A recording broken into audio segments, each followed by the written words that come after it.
Welcome back to the Amsterdam Radio, the podcast for creatives. It is I, the mayor, Flobo Boyce, in the mayor's office, hanging with people who are doing the dang thing. But my guest today has been doing the dang thing 4 times over. Ladies and gentlemen, please welcome the Quadruple Threat, Michael Eddy. How's it going, sir? It's great. I'm great. I'm super happy to be on the show. Quadruple Threat? How, when, why? I have all that but questions. What happened there? I'm going to be honest. I didn't even know you could go to quadruple. I thought it was just triple, but apparently you can. Right. So what's the deal? What started first? What was the first love, if you don't mind me asking? Was it acting? I'd say the first love was probably acting. Okay. And what was the moment for you that you were like, oh man, this is my jam. This is what I need to do? First moment, I remember I think I was around 6 or 7. I was doing my school play. I was Oz in the Wizard of Oz, and I was singing in front of acting in front of 400 people. And I was like, this is what I love. Like, this is my jam. So okay, yeah, for sure. See, I didn't do plays. I was afraid of them until high school. Of course, I did it for a girl. I was like, oh man, I hope she notices me. So that was my moment acting. I was like, I can't ever do this again. But hopefully you have a better acting skills than I do, because I have zero. Let's talk about the year 2023. 3 years removed from the pandemic. It's a little different for creatives out there, man. What's been the biggest change for you as you navigate the post-pandemic world? I mean, I'd say in the industry, right now, the writer's strike is heavily impacting auditions and jobs and even commercials and all that stuff. So I've been trying to focus a lot on my music and releasing some of that. And so that's kind of been my main goal going forward. Yeah, let's talk about the new single that's out there now. It's called Small Towns. What was the inspiration behind that? Are you a small town fellow? I mean, if you want to call Clearwater a small town, I mean, I guess, yeah. But I'd say the main meaning for me behind that is kind of meeting a girl, meeting someone who's different kind of from a small town, and then someone who you how to explain this? It's kind of a different person than you, and then you can you learn from those differences and apply them to your lifestyle to make yourself, I guess, a better person and have a better way of living. I'm with you. I mean, I'm originally from Brooklyn myself, and I went to college in Florida, and that to me was a total. I went to Florida, St. Augustine, so it was 11,000 people, right? Okay. And so going from a town of 7 million to 11,000 was holy crap. It definitely is a different perspective. And yeah, it's funny you said. I was just in Brooklyn. Oh yeah, you're a fan? Love it, hate it, kind of middle? Love it. Yeah, it will change you, man, for the rest of your life. So you had what's your writing process like? Do you write first, or do you find the right melody first? How do you go about approaching your songs? It's funny you say that, because a lot of times I ask people the same thing, and they're like, oh, sometimes I write first, sometimes I make music, sometimes I do different. I do sometimes I make the melody first, and then I have lyrics that I already wrote, and I apply that to that. Sometimes I just write, and then I'm like, oh, what's a good melody that could come? And then sometimes I have a melody and I do words along to that. Okay. So, I do different stuff, but for this, I had the lyrics and music first, and then I kind of just builded it as I collaborated with with my team, and then another person, Rob Shaver. Yeah. Well, a little bit of a personal question here. So over the pandemic, as a comedian that was stuck inside, I had my first ever novelty comedy song. I did one song and I was spent. I was oh my gosh, lyrics and music and mixing and all that jazz. What was those nights like? Were there nights where you couldn't find the right end to a bar? You couldn't find the right tone? I mean, how do you work through that when you're creating your music? Honestly, I don't know if you want to call a writer's block, but the other night I was actually, because I've been writing a lot of stuff this summer, but I was writing a song, I think 2-3 nights ago, and I could not for the life of me finish this bar.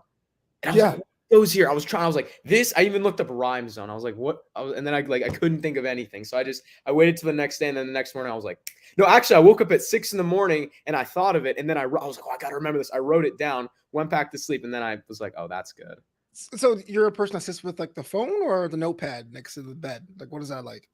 Well, I had my phone next to the bed because I had to wake up early for a thing, so I had my alarm set, and I was like, "Wait, no, that's good, And then I wrote it down, or I typed it in before I went back to sleep. So when you're in the booth, and you said you work with Schaefer, Mr. Schaefer, and Michael Orland creating the song here, was there a moment in time where you said, "Oh, this is going to be a hit," or was it more a thing where, "Hey, we like the song, let's see what the crowd says about it"? What was the vibes in the booth?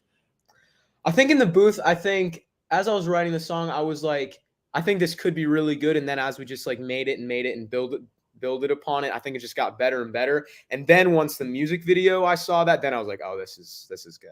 Oh yeah, the music video. I mean, no one really knows the process goes behind doing the same song over and over again. I mean, like keep yourself up and alert. So the shifting gears just a bit because Small Towns is available now, and you can go stream that wherever you stream your music. So you talked about that, but you're also a dancer as well. So I got two questions. One, do you have a favorite style of dance? And two, how do you help with the joints? Because I'm old, man. I get 2 steps and I'm done. What's up with that? That's what everyone tells me. They're like, you'll be good dancing until you're like 28, then you're screwed. No, definitely favorite style of dancing is hip hop, which I've been doing since I was like 11, 12. And then, sorry, what was the other question? Well, the style of dancing was and how you keep yourself, I guess, limber, how you keep yourself alert, how you keep yourself loose, not getting injured when you're making it happen. Honestly, just like stretching, but there are some days where like my back is killing me and I'm like, I'm only 17. Why am I like feeling like this?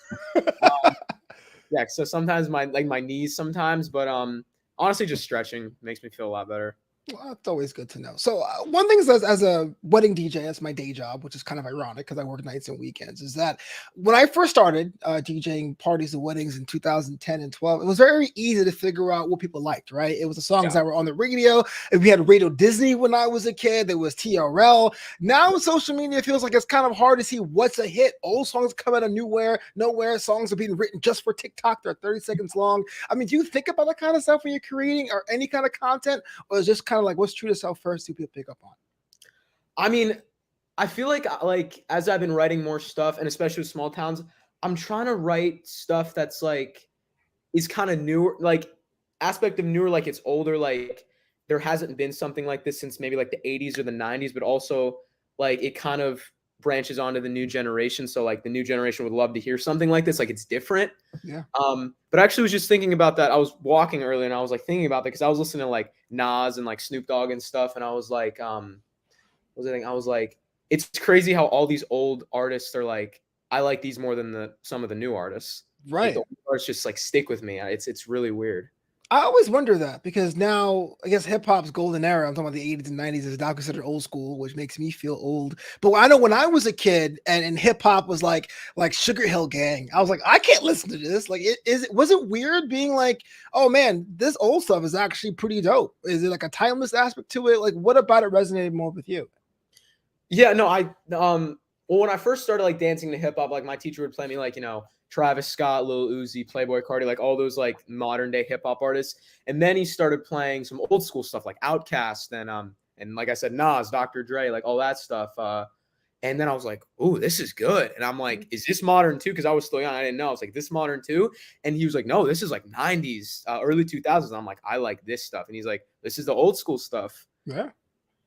It's our disco. And I say that because there's people my age like, hey man, do you got like California I Love? You're like, oh, okay. At weddings or at parties and anything like that. So I gotta say this, for someone with so many different talents, and I know eventually you're going to have a lot more content out there. You're gonna have to go on the road at some point. I gotta get Mike Letty on tour. What's that look like? Because your songs have kind of like a home style rocky kind of vibe. You dance to hip hop, you sing so many different genres. I mean, what is going to be the box you're going to put yourself in to sell these tickets, baby? Well, I think as like I only have like one song out now, but I think in probably the next like couple weeks or maybe next month I'll have like maybe 3. So I think I'm building more songs, and I love doing covers, and like I also play guitar, so I think that would be a great aspect to add if I was on tour, and then obviously bust out some hip hop moves every now and then. Okay, yeah. I mean, look, people love that stuff for sure. For sure. As someone who's also creative, was there ever a pressure from like friends or family or like old relatives to get a quote real job or a job to fall back on? And if so, how'd you navigate that and still following your dreams and aspirations?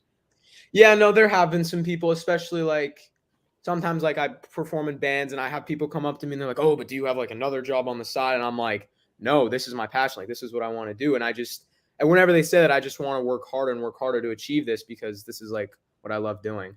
Yeah, absolutely. So what does a day look like? Do you practice all 4 things or all multiple things a day? Do you just pick and choose? I mean, it's only 24 hours, baby. Like, how do you make sure you're sharp in all different aspects?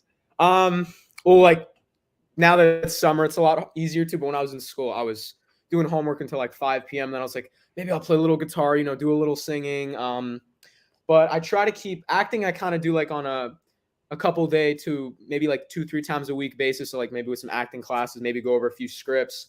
Singing, I try to do every day, like, vocal warm-ups and just like sing because it's just great to sing for me. Right. And then guitar, I try to play guitar every single day, whether it's like 30 minutes to like an hour or something. Dancing, I try to do a lot, but like I'm not gonna lie, my back's been hurting a little bit. So I've been kind of taking a break from that, but I have been getting back into it. Got to make sure the instrument is rife when you do that $1 million tour. You talked about the practice and being focused on that too. And a lot of times people have an idea. They can have 35 million talents, but it comes down to the ones you really like hone on it and work on and stuff like that. So what do you do when you're burnt out? When you're just like, I'm not really feeling it today, man. I'm going to go out there and I feel lazy. I want to sit on the couch, play some games. Like, what do you do to refill that cup for the next time?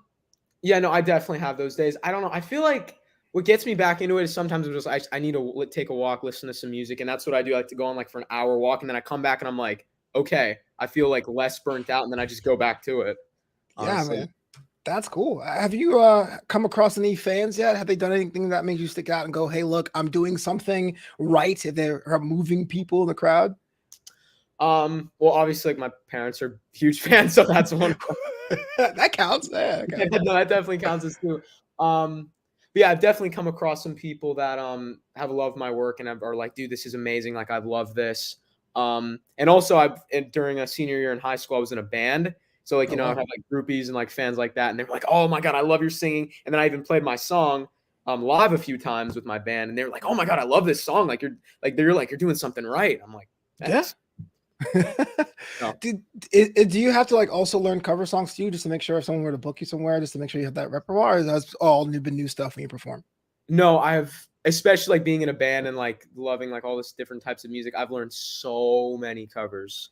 Okay. Oh my God, probably like 50 or something. Got a favorite? Oh, favorite. Right now I'm loving Radiohead, so I've been doing a lot of like High and Dry by Radiohead. Okay, old soul right there. Yeah. I love it, man. You don't really hear that nowadays, for sure. I'm sorry, I'm reading this from your blurb. It says that you're a national hip hop champion. What does that even mean? Did you have to have a battle royale with Pops and Locks to win? What? Okay, I'll give you a background. So basically, when I was like 12, I met this dance teacher, and then he introduced me to like a few of my friends, and we started a dance troupe. And from like the 5th to 8th grade, we're in a dance troupe for 4 years. We practiced every single week, and it was like a crazy devoted thing. And then I think in 2018, we won a national hip hop championship in Vegas. Wow. Like with our troupe. And it was, oh my God, it was amazing. Then we went back the next year. We came in second. We almost won. I was like, no. It was, oh my God, it was so much fun. Wow. In Vegas with the Jabberwockies there? I'm just curious. That'd be kind of cool if they're like in the background.